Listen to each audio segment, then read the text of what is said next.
ओम नमः शिवाय। आप सभी का बहुत बहुत स्वागत है। एक बार वृंदावन में एक संत हुए, कदम खंडी जी महाराज, जिनकी बड़ी बड़ी जटाएं थीं। वो वृंदावन के सघन वन में जाके भजन करते थे। एक दिन वो जा रहे थे तो रास्ते में उनकी बड़ी बड़ी जटाएं झाड़ियों में उलझ गईं। उन्होंने खूब प्रयत्न किया किंतु सफल नहीं हो पाए और थक के वहीं बैठ गए। बैठे बैठे गुनगुनाने लगे, हे मुरलीधर, छलिया मोहन, हम तो तुमको दिल दे बैठे। गम पहले से ही कम तो ना थे, एक और मुसीबत ले बैठे। बहुत से ब्रजवासी जन आए और बोले, बाबा हम सुलझा देवे तेरी जटाएं। तो बाबा ने सबको डांट के भगा दिया और कहा कि जिसने उलझाई वो ही आएगा अब तो सुलझाने। बहुत समय हो गए बाबा को बैठे बैठे। तुम आते नहीं मनमोहन क्यों? इतना हमको तड़पाते हो क्यों? प्राण पखेरु लगे उड़ने, तुम हाय अभी शर्माते हो क्यों?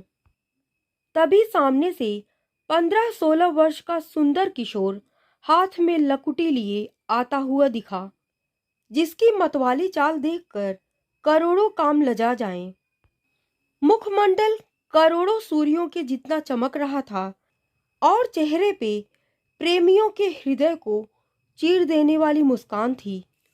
आते ही बाबा से बोले, बाबा हमहू सुलझा दे तेरी जटा। बाबा बोले, आप कौन है श्रीमान जी? तो ठाकुर जी बोले, हम हैं आपके कुंज बिहारी।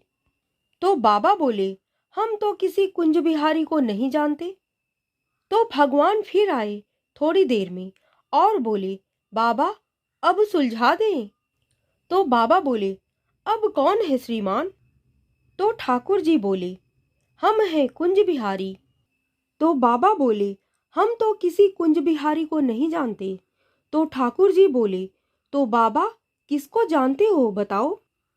तो बाबा बोले, हम तो निभृत निकुंज बिहारी को जानते हैं। तो भगवान ने तुरंत निभृत निकुंज बिहारी का स्वरूप बना लिया। ले बाबा अब सुलझा दूं। तब बाबा बोले, क्यों रे लाला, हमहू पागल बनावे लग्यो। निभृत निकुंज बिहारी तो बिना श्री राधा जू के एक पल भी ना रह पावे, और एक तू है अकेलो सोटा सो खड़ियो है। तभी पीछे से मधुर रसीली आवाज आई, बाबा हम यही हैं। ठाकुर जी बोले, ये थी हमारी श्री जी। और श्री जी बोली, अब सुलझा देवे बाबा आपकी जटा।